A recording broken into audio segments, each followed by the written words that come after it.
Hello, third grade. It is Mr. Frazier, and today is Wednesday, March 25th. Just a real short keynote address. Um, Remember, all of the information is coming from your book, and that's the best way to get it. However, I'm making these short videos just to kind of supplement. And since we did kind of a longer one on Monday and did a lot of review, today's is just really short. But it's about David Crockett. Most people call him Davy Crockett. Next week we will finish the chapter by talking about Sam Houston. Davy Crockett, if you've ever been to Disneyland and you have been to Frontierland, by where they have the chicken nuggets and the shooting range, that was modeled after the 60s Disney TV show based on Davy Crockett. And in your book, they have the actual song that they played in the Disney show. And if the spirit moves me, maybe I'll sing it at the end of this one. Get stuck in your head. Lord knows it's been stuck in my head all day. Well, without further ado, let's get the keynote started. So, Davy Crockett and Sam Houston, these are pages 220 to 227. Both of these men, David Crockett and Sam Houston, are important because of a particular war that the United States fought with Mexico, that we're going to talk about in a second. And the war is kind of part of this whole idea of expansion we've been talking about. The United States, after it wins its independence, starts to move west. And so Meriwether Lewis and William Clark, Sacagawea, all of these people are moving west, exploring this new frontier. So the words like frontier and pioneer are words that we're going to be using a lot in this section. Remember, frontier is a place on the border of where people live, where there are very few human beings and not big cities. And a pioneer is somebody who leaves their home and explores the frontier. So Daniel Boone would be a pioneer, and David Crockett would be a pioneer as well. All right. David Crockett, what did he do? Why is that important? David Crockett was a pioneer. He grew up in Tennessee, which today is further on the East Coast, but when he was alive, back in the early 1800s, that was the edge of America. The United States was just the eastern coast, Georgia and Philadelphia, Pennsylvania, Virginia, and so anything past that, past the Appalachian Mountains, was the frontier, and he was out there in the woods. Not only was he a pioneer, but he even served in the United States House of Representatives for a few years. He went to Washington, D.C. in the new American government, and he served in the legislature. And the legislature, if you remember from our class, is the part of the government that makes the laws. The senators and the representatives are the ones that pass the laws and say, this is what Americans can do, this is what Americans can't do, this is what they have to pay taxes on, this is what they, get to do for free. All of those things are very important. And so he was a pioneer, and that's what most people know him for, but he also was a politician. Here's a picture of him as a young man. You can see he's got his rifle in his hand, he's got his hunting dogs with him, because he was best known as a hunter and a woodsman. Now, what does a woodsman mean? It means somebody who can survive out in the wild by themselves. If you put Mr. Frazier out in the forest with nothing but a gun, I'd be in a lot of trouble, because I am not a woodsman.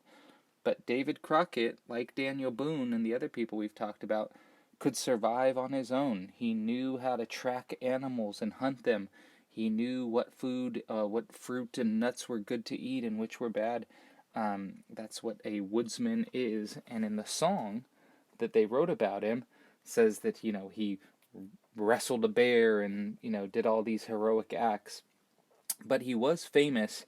He was a very good shooter. The word we use for that is a marksman, somebody who is good at shooting things with their gun when hunting or in war. That he will later serve in 2 different wars, and he would name his guns.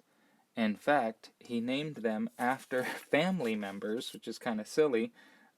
He named his favorite gun Old Betsy after his sister, and after he got married to a young woman named Polly, he named another one after her. But so he was a hunter and a woodsman and a pioneer and a representative. All right. Early life. Most of his early life, when he was a young boy, was spent in the woods of the Appalachian Mountains. There's a picture of him as a young man, and you can see he's got his, leather pants and leather jacket on, good for stalking through the bushes and trees. And after he served in Tennessee, in Washington, D.C., for Tennessee, he felt that itch to go explore, go on the frontier again, and so he moved into the territory of Texas, and he loved it there. It's a beautiful, beautiful place. However, there was a problem. Just as he moved there, the people who lived there were in an argument with the government of Mexico. Now, Texas today is an American state, but back a couple hundred years ago, it belonged to Mexico for a long, long time. And Mexico had initially welcomed the Americans who moved in there and was, asking them to pay taxes, and everything was going well. But as more and more Americans moved in there, the Mexicans started to get anxious that the Americans would try and take the land. And in fact, that is what happened. So, Mexico ordered all the Americans to leave their country of Texas. And the Americans said, we don't want to do that. And so a war broke out. And that is how David Crockett got involved in his most famous battle. Now, as I had said, he had fought in more than one war. When he was younger, he served as a scout during the Creek War. Now, the Creek War was named after the Creek Indians. The American government had been moving west, and remember we talked about how the Native Americans didn't like that. This was their land, and they didn't want to give it away. And so they would fight the American settlers, and it was very, very not nice, very ugly. And Davy Crockett was a scout, somebody who goes ahead because he was such a good woodsman, to see the lay of the land, to see if there was anybody waiting and hiding to catch the army as they moved through. So he had already fought in battles and in wars, and so he knew what he was doing. When he moves to Texas and Mexico and the Americans start fighting over Texas, well, he joins the army because he already knew how to fight and he already had experience. And he gets involved in the most famous battle of the whole war, the Battle of the Alamo. Now, here's a picture of the Alamo today. It's just outside of San Antonio, Texas, and the Alamo was a mission, which was like a church where people would go to worship Jesus, but it also had walls, and they grew crops there. It was not a fort, it was not a military base, but there was a couple hundred Texans that were resting there.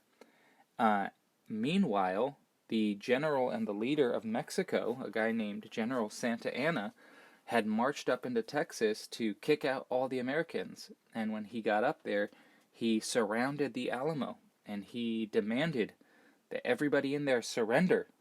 But Davy Crockett and the rest of the Texans were not going to do that. They were proud, and they wanted to fight for the land. And General Santa Anna said, "Hey, if you don't get out of there, we're going to take the town." And there was a lot more Mexicans than Texans, but the Texans still didn't leave.